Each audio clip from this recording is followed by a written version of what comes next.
lastele panna. Su väike vend on Joel? Super äge, siis on vähemalt 2 normaalset Joeli olemas. Tänu Jumalale, siin oli päris paljud tõstsid käe, kes said isegi palju magada, mingi 6 tundi ja 5 tundi. See on noorel inimesel täitsa normaalne ju, kui see niimoodi, korraks saad silma kinni ja näed paar unenägu ka, siis on ju kõik väga hästi. Võtame aega, et lugeda Jumala sõna. Läheme selles vabaduse teemas nüüd edasi. Ma loodan, et paljudel teil juba on, kellel ka isegi kaunistamata märkmik on kaasas, siis võite seda ka kasutada, et see oli, mis sa Sandra ütlesid, on nagu super oluline, et panna asju kirja, sest minul vähemalt on küll niimoodi, et mul kipuvad asjad minema meelest ära.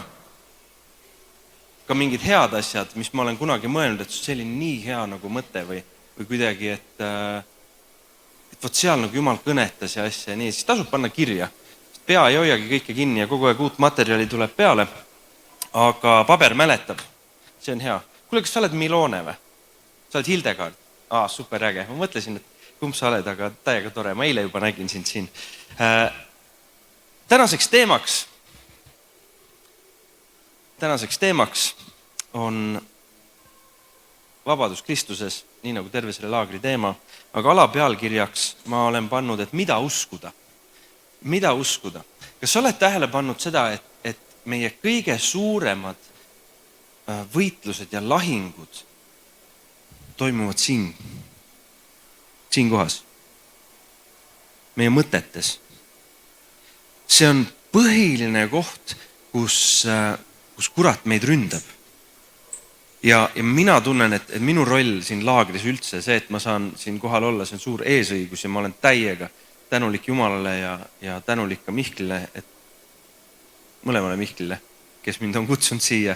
Ja ma tunnen, et minu ainuke ülesanne on sind lihtsalt varustada.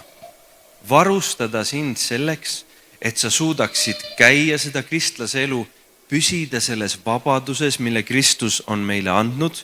Üks kõlar sai aku tühjaks vist, aga siit poolt kuulete ikka edasi. Monos tuleb küll, aga keda muusikuid häirib kindlasti, kui tuleb mono, nüüd tuleb teine ka. Et minu ülesanne ainult on teid varustada, nii et võtke vastu sellest, mis ma räägin, võtke enda jaoks, sest et te plaanite ju oma selles usu teel, millele te olete astunud, te plaanite ju seda mitte ainult nagu alustada hästi, vaid te tahate ju lõpetada hästi. Ehk siis, et me peame kristlastena mõtlema seda ka, et kuidas ma vastu pean nagu lõpuni välja, võidukalt. Mõnede jaoks meeldib mõelda seda, lihtsalt see on kõrvalpõikena korraks ütlen ära, mis täna hommikul issanda ees ka olin ja mõtlesin kuidagi, tuli see sõna, et me Jumala lastena saame käia nagu võidust võitu. Teate, mis see tegelikult tähendab ja võib-olla sinu jaoks on täna oluline. Võidust võitu käimine tähendab seda, et kas sa oled valmis terve elu elama võitlustes. Sa ei saa olla võitja ilma võitlemata. Kui sa tahad kogeda nagu võitusid, siis see tähendab 100% sinu valmisolekut võidelda.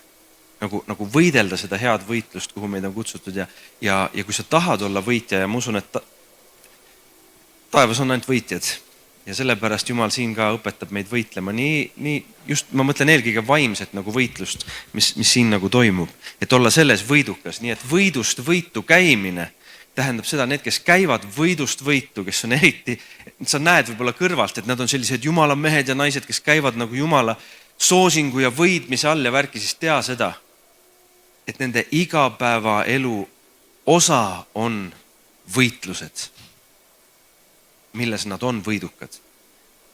Jäta see endale meelde, nii et. Aga mida uskuda? Ja kui me enda võitlustes oleme ja võitlusi peame, siis Jumala sõna ütleb seda, Jeesus ise ütleb seda. Ta ütleb seda Johannese evangeeliumi 8. peatükis, 31. salmist ma loen.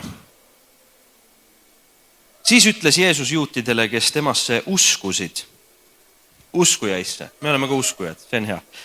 Kui te jääte minu sõnasse, siis te olete tõesti minu jüngrid ning tunnetate tõde ja tõde vabastab teid.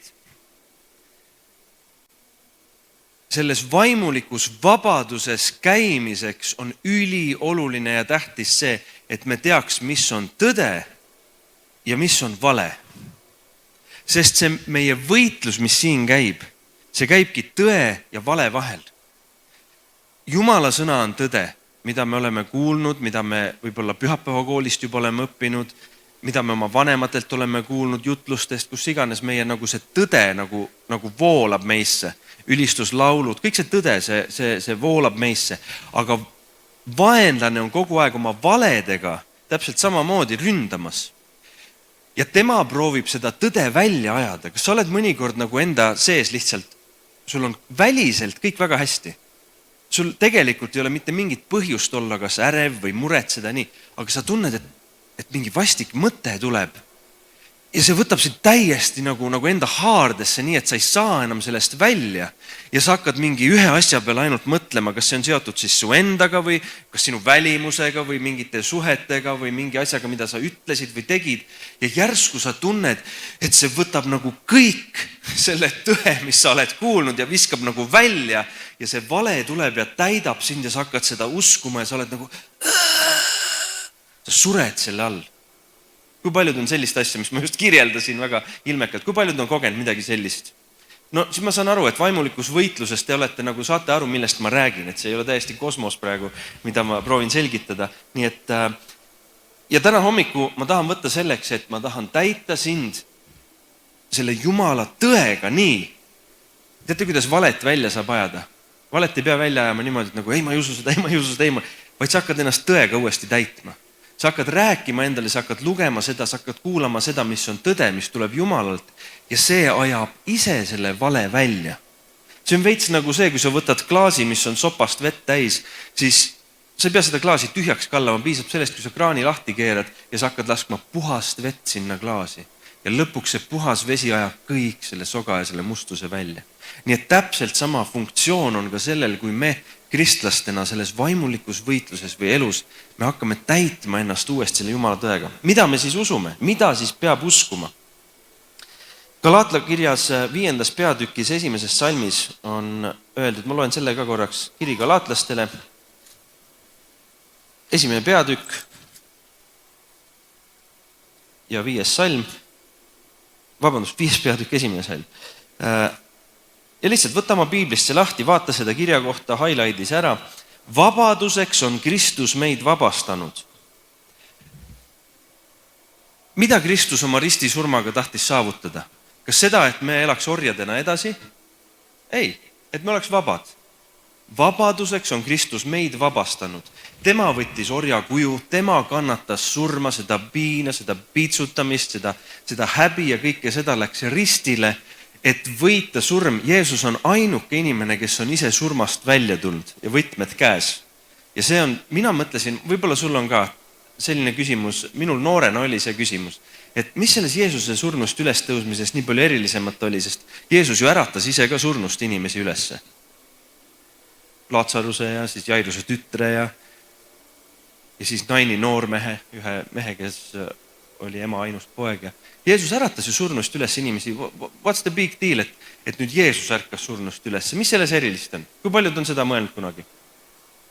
Mitte keegi, te kõik teate. No, ma räägin, mis mina mõtlesin. Minu loogika ja mõttekäik oli see, et ma mõtlesin, et miks see Jeesuse surnust üles tõusmises? Mis selles on erilist? Ja siis ma sain aru, et selles on midagi erilist, sest teised kutid kõik surid uuesti ära. Aga Jeesus, kui ta üles tõusis, siis tema enam ei sure ära, vaid tema elab selles üles tõusmises, mis ta nüüd 3. päeval, kui ta hauast välja kõndis, siis selles üles tõusmises Jeesus elab praegu tänase päevani, 2000 aastat hiljem. Piibel räägib, kes on nagu into teoloogia, tahab enda nagu ajusi väänata veel, siis osad peavad seda Jeesuse üles tõusmist uue loomise alguseks. Me teame, et Jumal loob kõik uueks. Me oleme Piiblist lugenud seda, uus taevas, uus maa. Et Jeesuse üles tõusmisega hakkas uus loomine. Et just kui eelnev periood, kui me teame, et Jumal lõi maailma, eks ole, 6 päevaga 7. puhkas, siis Jeesuse üles tõusmine on just kui 8. päev. See on nagu uue algus, sest siin see mõttekäik siin taga on see, et Jumal lõi maailma 6 päevaga ja pärast seda Jumal ei loonud enam mitte midagi uut. Aga nüüd, kui Jeesus surnust üles tõusis, siis see oli uue loomise algus. Esiteks Jeesus sai, eks ole, uue ihu, selle surematu ihu, millega ta nüüd elab ja nii. Aga keegi on öelnud väga vahvalt, et Jumal lõi Jeesusele uued riided. Sest Jeesus, kui ta jüngritele ilmub, siis ta ei käinud rätsepa juures neid riideid tegemas, ta ei käinud poest neid ostmas, vaid need olid Jumala antud. See on see uue loomise algus. Nii et praegu me, ja sellepärast Jeesuse kohta öeldakse ka esmasündinu surnuist, ta on esmasündinud, tema sai uue ihu, meie kõik, kas Jeesus tuleb enne tagasi või me sureme ära, aga ühel päeval me saame kõik need uued ihud. Ja see on selle uue loomise jätkumine. Anyway, nüüd läks siin lappe. Aga vabaduseks on Kristus meid vabastanud. Ja siin Galaatia kirjas ta ütleb siis Paulus edasi, et püsige siis selles vabaduses, mille Kristus on maksnud sulle mingi raskelt hea hinna sinu eest ja ta on andnud sulle, pakub sulle vabadust, püsi siis selles ka ja ärge laske endid jälle panna orja ikkesse. Ja see on meie kõigi tahe, me tahame olla vabad, me ei taha pattu teha, me tahame käia ühte puhast ja püha ja õiget elu, mis on Jumalale meelepärane, aga miks on nii, et me vahel seda ei suuda? Miks on nii, et ma ikka kukun jälle kas samadesse sõltuvustesse või pattudesse ja ahelatesse, millest ma arvasin, et ma olen vaba ja 2 nädalat olingi, aga siis ma leian, et see ei ole kuskile kadunud, et miks see on jälle siin, et mis viga on, et kas siis see Kristuse vabadus, mille ta mulle pakub, kas see on nagu kehva vabadus, miks ma ikka veel ori olen? Täna me sellest räägimegi. Kuidas püsida selles vabaduses, mille Kristus on meile kätte võidelnud? 2 asja, mis kristlastel lähevad tihti segamini, on see. Me peame uskuma veidike erinevaid asju selleks, et saada päästetud ja selleks, et püsida selles päästes, selles Jumala lapse positsioonis ja õiguses. Ja ma seletan kohe, miks need on 2 erinevat asja veits. Ma tahan, et sa, nii nagu mina oma vihikus olen teinud ka, ma jagan nagu lehe pooleks ja vasakule poole ma olen kirjutanud see, et mida ma pean uskuma selleks, et saada päästetud. Ja ma olen sellest varem ka jutlustanud ja see on mulle nii südamelähedane, sest ma näen, kui palju tegelikult kristlaste elus see tekitab segadust. Nii et kui sa tahad, sa võid mõttes, kui sul märkmikut ei ole, sa võid mõttes jagada nagu selle A4 lehekülje pooleks ja vasakule poole pane pealkirjaks, mida uskuda selleks, et saada päästetud. Ja paremale poole pane pealkirjaks, mida ma pean uskuma, et püsida päästetud. Võtame kõigepealt selle vasaku tulba ja vaatame siis, mis on vaja selleks, mis on tarvis inimesel selleks, et ta saaks nagu vabaks, et ta saaks päästetud, et ta saaks tulla Jumala juurde. Kuidas see protsess välja näeb? Ja tegelikult see näeb väga lihtne välja. Sa pead uskuma. Loeme Apostlite tegude 16. peatükist 31. salmi. Apostlite tegude 16 ja 31. Apostlite teod on ülitore raamat. Mina vahel kristlastel, kes tulevad, kes saavad päästetud ja kes tulevad usule, siis ma soovitan tegelikult alustada Apostlite tegude raamatu lugemist. Sest et minu jaoks see nagu selgitab nii palju ära seda, et milline see kristlase elu välja näeb ja mis, see on väga tehniline raamat ja mulle see ülimeeldib, aga samas ta on nagu jutustusena kirja pandud. Aga siin on palju head selles mõttes teoloogiat, mida nagu õppida. Nii et 16 ja 31.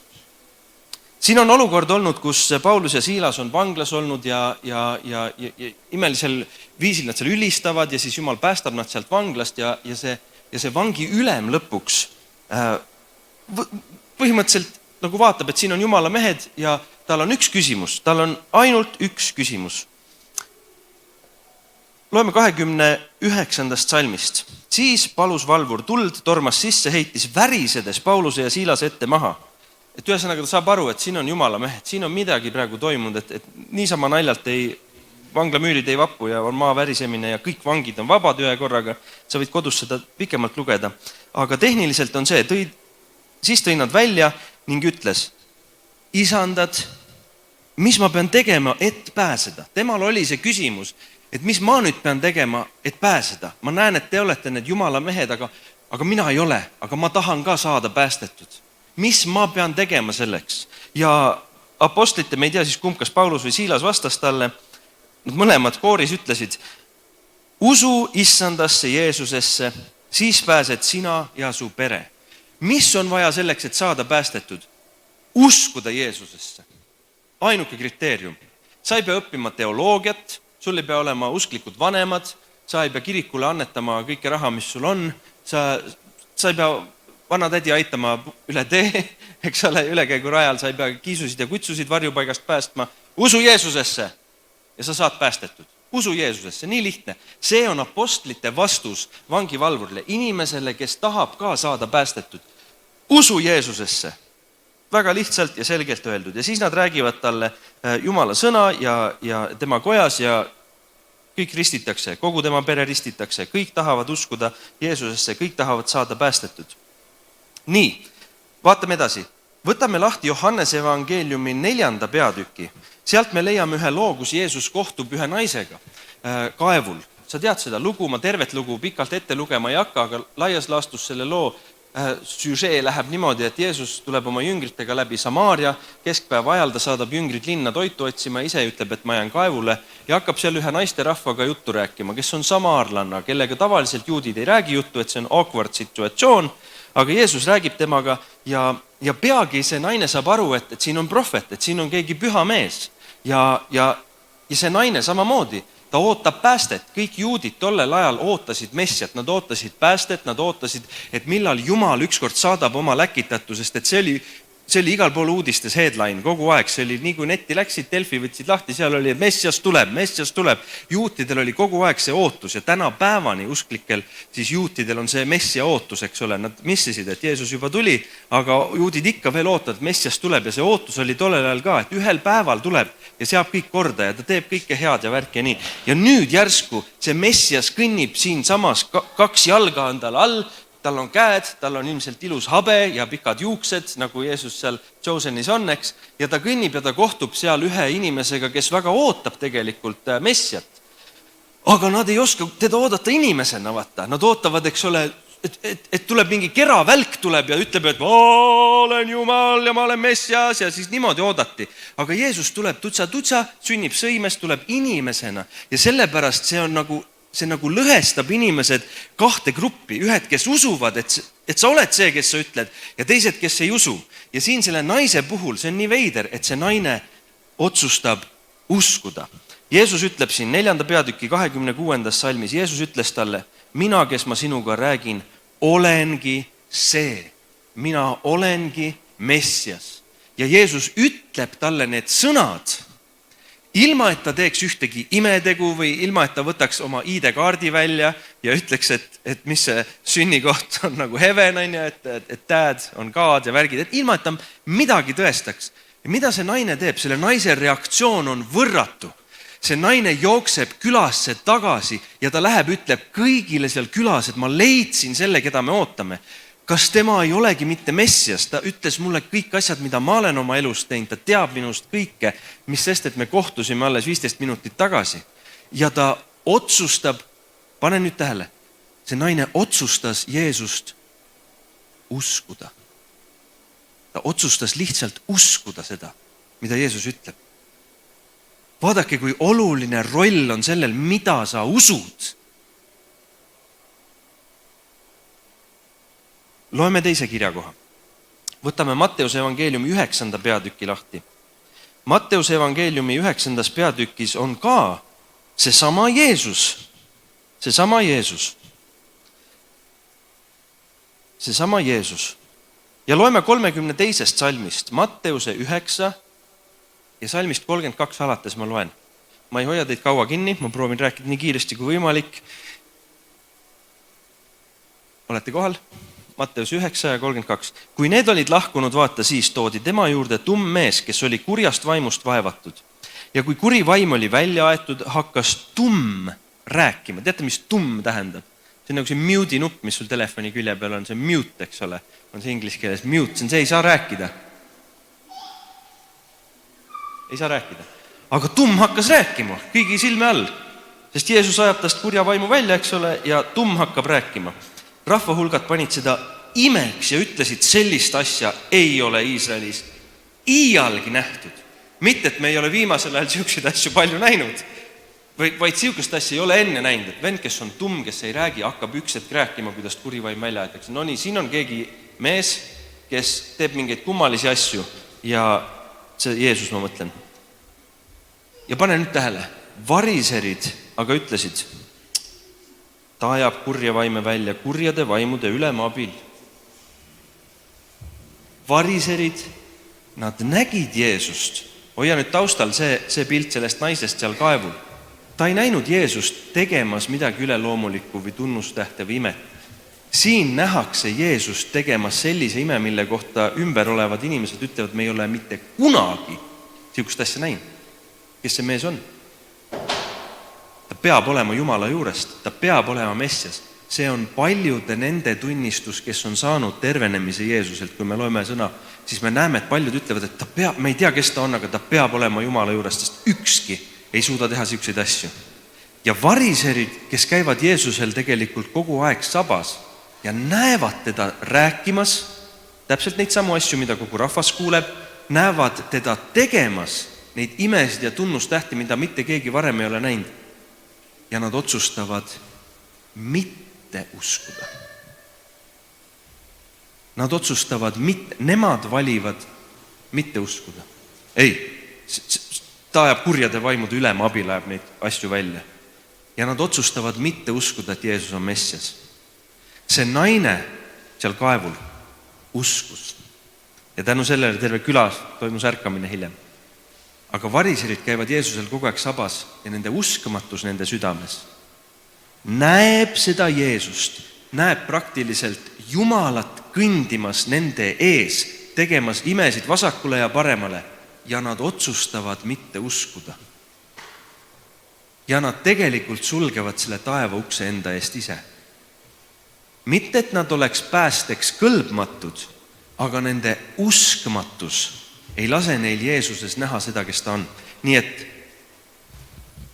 kuidas saada päästetud?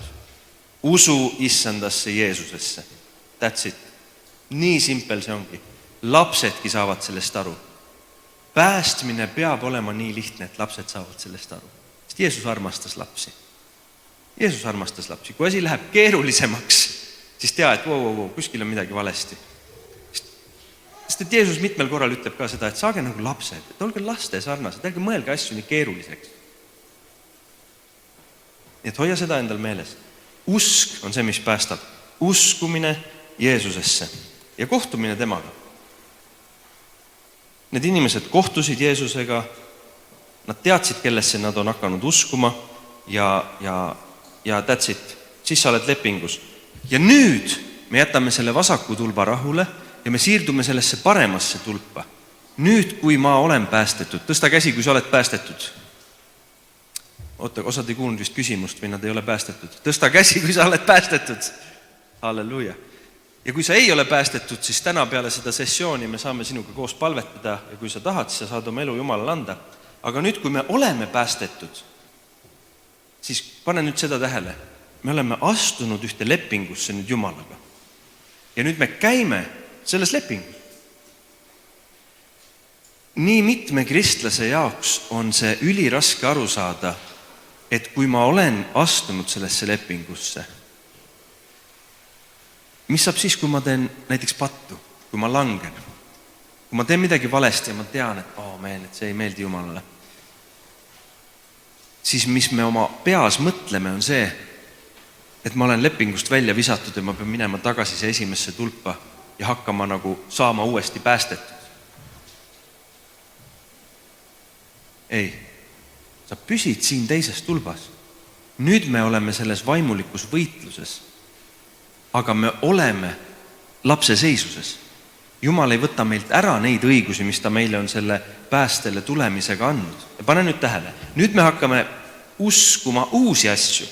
Võta lahti Rooma kirja 5. peatükk. Ja nüüd võta küll highlighter või marker või mis iganes sul on, sellepärast, et need on ühed sellised nagu võtmekohad vaimulikus võitluses võidukalt käimise jaoks. Kui sa tahad võita, kui sa ei taha kogu aeg kuradile alla jääda, siis hakka nüüd alla joonima ja võta nagu see mõõk kätte ja sellega hakka tööd tegema, sest et võit on võimalik, aga selleks on nagu vaimse võitluse vahendid. Üks suurim probleem, mis on see, et me ei tea, mis suhtes me Jumalaga oleme. Ja kui meil ei ole rahu Jumalaga, vaata, siis me pigem põgeneme täiesti ja me ei julge tema juurde tulla, sest me ei tea, kuidas ta meisse suhtub. Et kas ta mu peale kuri, lööb ta mul välguga pihta selle eest, mis ma eelmine nädal ütlesin või tegin või arvutist vaatasin. Ma ei tea ja ma pigem tõmban kardinad ette ja okei, Jumal, ma tean, et sa oled seal olemas kuskil, aga ole praegu seal. Seepärast mu süda ei ole puhas. Aga loeme nüüd Jumala sõna. Kiri roomlastele 5. peatükk ja Paulus kirjutab seda täpselt samamoodi nendele usklikele, kes on usule tulnud, kes alles õpivad seda vaimulikku teed ja seda käimist ja usus püsimist ja värki. Ja vaata, kuidas Paulus kasutab seda sõnavara, kuidas ta räägib nende usklikega. Täpselt samamoodi ta räägib täna sinuga ka. Et me nüüd oleme saanud õigeks, millest? Usust. Siis on meil rahu Jumalaga. Piisab sellest, kui sa oled usus Jeesuse vastu võtnud, siis Jumal on mõistnud sind juba õigeks. Ja sellel õigeks mõistmise hetkest alates on sul Jumalaga rahu. Sul ei ole Jumalaga mingisugune vägikaigas või sul ei ole nagu mingi, ei tea, kas ma julgen või kas ma tohin või mis iganes. Ei, rahu. Rahu Jumalaga. Et me nüüd oleme saanud õigeks usust. Mitte tegudest. Siin ei öelda, et meie kõik teod peavad olema 100% õiged selleks, et meil oleks Jumalaga rahu. Ei.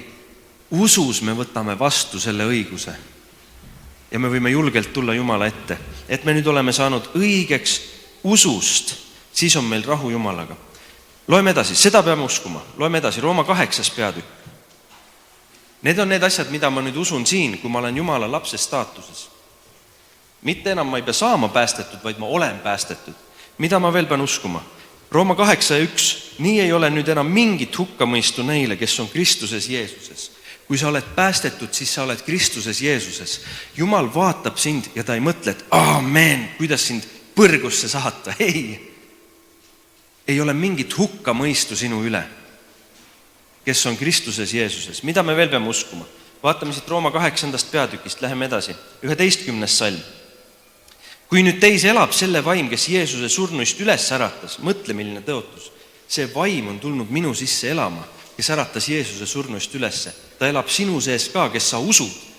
Sellest hetkest, kui sa usud, kui sa pöördud Jeesuse poole, Jumala vaim tuleb sinu sisse elama. Ta ei tule niimoodi, et ta istub suga maha ja hakkab viima läbi mingit 1000 küsimusega küsitlust. Kas sa ikka päriselt tahad või kas sa ikka, kuidas sa sellega plaanid toime tulla, mis sa selle asjaga oma elust teed, kuidas selle, ja kui sa kõik tšekk vastad, siis hea küll, ma tulen, kolin sisse. Ei, ta ei jõua ära oodata, tal on kohvrid käes juba ja nii kui inimesed tulevad, ala kuskil Will Grahami üritusel, Lootuse festivalil, tulevad usule, teevad oma otsuse, ja Jeesus, ma tahan su vastu võtta. Püha vaim on, yes, lähme sinna elama, kolime sisse ja ta on kolinud ka sinu sisse ja ta elab su sees. Ja ta on juba lahti pakkinud. Ja ta ei kavatse iga väiksema asja peale kokku pakkida asju jälle välja kolida. Nii et mida me usume nüüd ja see kõik, mis ma räägin sulle, jäta see meelde, vaata, kust seda leiab, sest et kui see vaimulik võitlus tuleb, et kurat hakkab sulle valetama midagi, et sa tegelikult ei ole seda väärt, tegelikult püha vaim ei ole su sees, siis sa tead, kuidas talle vastu seista.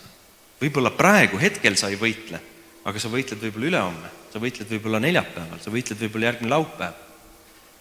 Nii et jäta meelde, mina ainult varustan sind. Nii et kui nüüd teis elab selle vaim, kes Jeesuse surnuist üles äratas, siis see, kes Kristuse surnuist üles äratas, teeb ka teie surelikud ihud elavaks oma vaimu läbi, kes teis elab. Rooma 8, võtame 14 salm, sest kõik, keda iganes Jumala vaim juhib, on Jumala lapsed. Mis tähendab olla Jumala laps? Kas nüüd sellest sa pead aru saama ja ma arvan, et sellega ma võib-olla lõpetan. Mis tähendab olla Jumala laps on see, et üks juriidiline protsess on läbi viidud, sest sind on lapsendatud kusagile perre. Lapsed saavad perekonna liikmeks 2 viisil. Ühed sünnivad, need, kes sünnivad kuhugi perre, ja teine viis on veel ka võimalik, on lapsendamine. Eks? Sellepärast Jeesus räägib, et kuidas Jumala riiki saada, sa pead uuesti sündima. Sa pead sündima Jumala lapseks. Kui sulle see pilt ei meeldi, sa sellest ei saa aru, siis ta ütleb, et okei, et meil on lapse õiguse vaim, meid on lapsendatud. Kuidas lapsendamine välja näeb? See on keerukas protsess, sa pead täitma seal pabereid, sind jälgitakse, su pere vaadatakse, su kodu vaadatakse, kui sa tahad kellegi endale võtta, et see on nagu suur protsess. Ja kui need vanemad, kes nagu last tahavad lapsendada, siis nad peavad ikka väga tahtma seda teha. See ei ole umbes nii, et võtame nädalavahetuseks lapse, et ta koristaks meil tuba. Et see ei käi päris nii, vaid see on pigem nii, et nii väga armastame seda väikest kutti, kes praegu seal lastekodus on ja me tahame talle anda ühe toreda ja hea kodu, me tahame, et ta kogeks armastust oma elus, me tahame teda toetada värki ja me oleme valmis kõik selle juriidilise protsessi läbi tegema ja et me saame ta lõpuks enda lapseks. Ja kujutad sa nüüd ette seda, et kui me oleme lapsendanud, näiteks oma peres oleme ühe Martini lapsendanud või whatever ja see Martin näiteks on juba 5-6 aastane ja siis ta järsku lõhub meil lillevaasi ära, kas me siis tõmbame need paberid lõhki? See ei ole enam mu poeg, ka minema siit, mine tagasi. No see oleks naeruväärne, eks? See oleks naeruväärne. Võib-olla me riidleme taga, ja võib-olla me ütleme, et pole hullu, me liimime vaasi kokku ja ratata ja mis iganes saab ja värki. Mitte iialgi me ei kihutaks teda selle pärast oma perest minema. Miks meile kristlastena siis kurat nii tihti valetab seda, et kui sa oled eksinud, siis sind on Jumala perekonnast välja visatud? Ja miks me nii tihti jääme seda uskuma? Kui sind on Jumala perekonda vastu võetud, siis sa püsid seal Jumala lapsena. Jätta see endale meelde, sa oled Jumala poeg, sa oled Jumala tütar. See, kui sa eksid või see, kui sul läheb midagi valesti, see ei tähenda seda, et sind visatakse sellest perekonnast välja ja sa pead uuesti ennast siin vasakus tulbas leidma, et mida ma pean tegema, et saada jälle päästetud. Ei, sa oled siin perekonnas, sa lihtsalt ütled, isa, anna mulle andeks. Anna mulle andeks. Et kui ma siiamaani olen sulle ka halb laps olnud, ma tahan nüüd olla hea laps sulle. Aga sind mitte kunagi Jumal ei viska välja. See on üks põhilisemaid valesid, mida kurat valetab kogudusele ja kristlastele, eriti noortele. Sest et me teame seda, kui me võitleme oma pattu ja enda kiusatuste ja kõige asjade ja värkidega ja me tunneme, et kui me langeme, siis esiteks me oleme ise endas nii pettunud, et kuidas ma sain jälle. Siis me arvame, et okei, Jumal on kindlasti minus jälle pettunud ja ta näeb, et must ei olegi mitte midagi kasu. Et ta on ilmselt mind juba välja visanud, aga ta ei ole sind välja visanud. Kas sa tead seda, et meie kõige suurem cheerleader on Jeesus ise? Nagu, ja ma ei ütle seda naljaga, ma nagu ei taha Jeesuse kohta midagi halba öelda, aga siin on Rooma kirjas on kirjutatud nii. Võtame Rooma kirjas, aga sama 8. peatükk.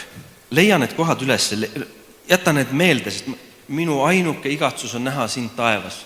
Et sa võidukalt käid oma usutee lõpuni ja sind taevas koos 10 000 muu enda sõbraga, keda sa oled kaasa tirinud siit maailmast. Sest see on nagu kõige parem eesmärk, mis meil elus saab nagu olla. Rooma 8 ja 34. salm. Kes võib meid hukka mõista? Kristus Jeesus on, kes suri ja mis veel enam, kes üles äratati, kes on Jumala paremal käel ja kes palub meie eest. Kes palub meie eest. Kutid, me oleme nii heas kompanis, siis meil on Jeesus Kristus on sinu poolel. Ka sinu võitlustes, ka sinu läbikukkumistes Jeesus ei vaata, et ma teadsin, et ta veab mind alt. Ei, ta palub sinu eest. Et sa peaksid vastu, et sa tõuseksid püsti, et sa ei keeraks selga ja jalutaks minema, vaid et sa läheksid edasi. Et sa hoiaksid kinni sellest usust, mille sa oled saanud. Sest usk, kas te teate, et usk on and Jumalalt? See ei ole, et ma ise ärkan üles, otsustan uskuda. Ei. Johannese 6:44 ütleb seda, Jeesus ütleb, ükski ei saa tulla minu juurde, kui teda ei tõmba isa. See tähendab seda, et isa on sind tõmmanud Jeesuse juurde. Ja siis sa alles saad otsustada, et ja Jeesus, ma tahan sulle järgneda. Ja siis sa saad usu anni, mis on sinu sees, et sa üldse usud kogu seda asja, et ta on olemas ja et ta on sind päästnud. Ja Jeesus täiega palvetab sinu eest, et see usk ei lõppeks, et sa ei laseks sellest lahti, vaid et sa läheksid lõpuni välja. See on täiega cool ja see on, teate, kui te neid asju loete ja neid asju endale kinnitate, siis saatana valed kaotavad igasuguse meelevalla sinu üle. Sa leiad, et see, ka sinu eksimus, kui sa elus, ja ma ei räägi üldse, et patt on normaalne asi elus, ei, siis kristlane, miks peaks üldse rääkima patust? Kui me oleme Jumala lapsed, siis miks me peaks tahtma oma taevasele heale isale nagu haiget teha või nagu kurvastada teda? Nagu imelik. Me ei taha seda teha, me ei taha pattu teha. Ja meie sees on nagu, kui meie süda on uuenenud. Rooma kirja 12. peatükk, 1. ja 2. salm räägib sellest, et me peame oma elud tooma, oma ihud tooma Jumalale elavaks, pühaks ja meelepäraseks ohvriks. Ja et me ei tohi muganduda praeguse ajaga, vaid peame uuenema, saama uueks meele uuenemise teel. Et me peame laskma oma meeli uuendada, mis tähendab seda, et kui ma vanasti mingeid asju tahtsin vaadata või teha värki nii, siis ei, lase püha vaimul uuendada ennast. Ei, nüüd ma tahan uusi asju teha. Ma tahan teha neid asju, mis mu taevasele isale teevad head meelt. Ja need on need asjad, mis ei lõhu mind. Kõik see patt ja see maine, see, kuhu kurat meid meelitab, sa tead seda, et ta lubab sulle kõike head, aga sa mitte kunagi ei ole seda saanud. Ta lubadused on alati tühjad. Patuga on see värk, et ta viib sind alati kaugemale, kui sa alguses tahtsid. Ta alati hoiab sind kauem kinni, kui sa arvasid. Ja ta alati läheb sulle kallimaks maksma, kui sa oskasid oodata. See on ainult, patt teeb ainult lõhub sind. Aga kui meie sees on uued soovid, need, mis on Jumalaga kooskõlas, siis see ehitab meid ülesse. Siis me saame elada ühte sellist elu, kus ei ole mingit hukkamõistu meil. Me tunneme, märkan ülesse, ma tean, mul on rahu Jumalaga. Jumal vaatab mind ja tal on hea meel. Isa, ma olen siin. Kuidas ma saan sulle head meelt teha? Täiesti crazy. See on hoopis teistsugune elu. See on hoopis teistsugune elu, kui proovida elada. Ei, ma ei taha seda vaadata, ma ei taha patustada, ma ei taha. Jälle langesin. Täiesti crazy. Kaua sa jaksad? Ega ei jaksagi. Nii et laseme ennast uuendada. Ja Jeesus ise palvetab sinu ees. See on Jumala sõna, see ei ole Joeli välja mõeldud jutt. Mina lihtsalt räägin seda, mida Jumala sõna ütleb sinu kohta. Nii et need 2 tulpa jätta meelde. Kui sa oled päästetud, siis selle tulbaga on okei. Sa oled uskunud Jeesusesse, astud siia teise tulpa. Nüüd on see elu. Mida ma siin pean nüüd uskuma? Kõiki neid asju enda kohta. Et mis muga toimunud on, kuidas ma käin, et ma olen see Jumala laps, et ma olen tema perekonna liige, et minu sees elab Jumala püha vaim ja iga kord, kui ma valesti teen midagi, nii siis ta ei solvu, ta ei hakka nutma, ta ei jookse välja, et ma pean hakkama uuesti paluma, et ei, püha vaim, tule ikka tagasi. Taavet ütles ka, et ära võta mult ära oma püha vaimu, mis tähendab, et Jumal ei olnud võtnud talt ära püha vaimu. Isegi kui ta langes, isegi kui ta tegi valesti, siis Jumala püha vaim, ta on kannatlik, ta on pika meelega. Ta on nii armuline, ta on nii hea ja ta armastab sind nii väga, et ta tahab viia sind lõpuni selles teekonnas ja ta tahab viia sind võiduka lõpuni. Täiega äge, see on täiega äge. Viimaseks, ma kohe vaatan, millega ma lõpetan, see on ülioluline.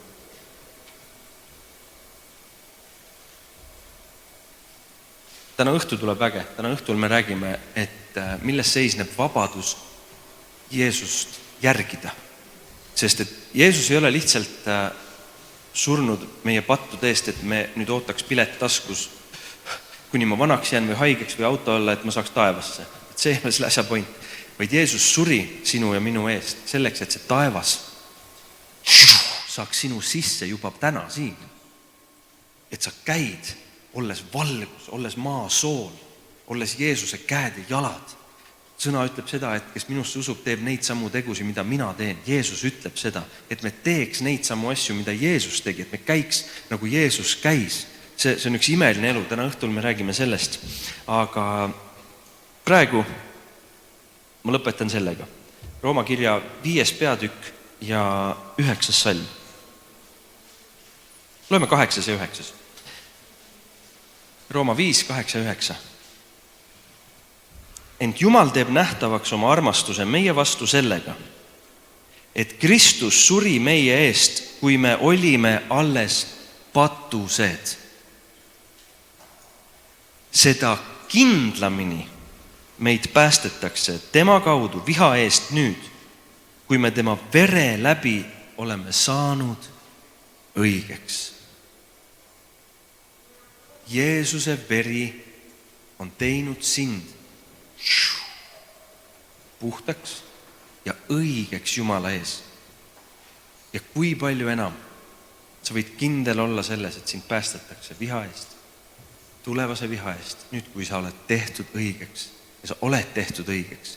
Ära lase kuradil valetada endale asju, mida see sõna sinu kohta ei ütle. Ära usu neid asju. Tõuseme ja paletame. Küsin, kas meil tuleb ülistust ka siin hommikul praegu? Kuidas, kas praegu nüüd tulebki? Väga hea, võite hakata mängima ja paletame lühidalt. Ja, kiitus Jeesus. Super, tõsta käsi, kui sa said täna siit midagi, mida sa tunned, et mis aitab sind sinu võitlustes nagu edasi ja järgmisele kohale või järgmisele tasandile või aitab nagu kindlaks jääda. Ära tõsta moe pärast kätt või lihtsalt nagu, ei, kõik on cool. Selles mõttes tänu Jeesus sulle, et tõesti sinu sõna on tõde ja me tahame olla siin see grupp, kes usub sind, kes usub sinu sõna. Me tahame olla nagu see naine seal kaevul, kes kohtus sinuga ja otsustas uskuda. Otsustas uskuda. Me ei taha olla nagu need variserid, kes vaatasid ja nägid ja otsustasid mitte uskuda. Vaid me tahame olla uskujad. Ja Jeesus, nii hea on lugeda seda, et sina ise palvetad meie eest. Et sa võitled meie eest. Kui me oleme võitlustes, siis see tähendab ainult seda, et sa tahad teha meist võitjad.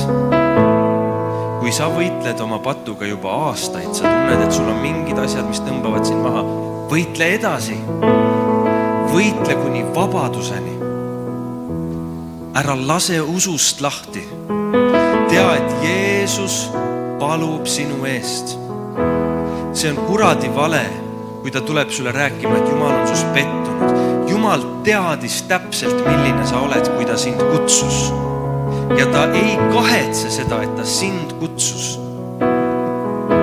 Ja tal on hea meel, et sa otsustasid talle öelda jaa. Austame siis teda oma eluga. Olles ustavad lõpuni välja.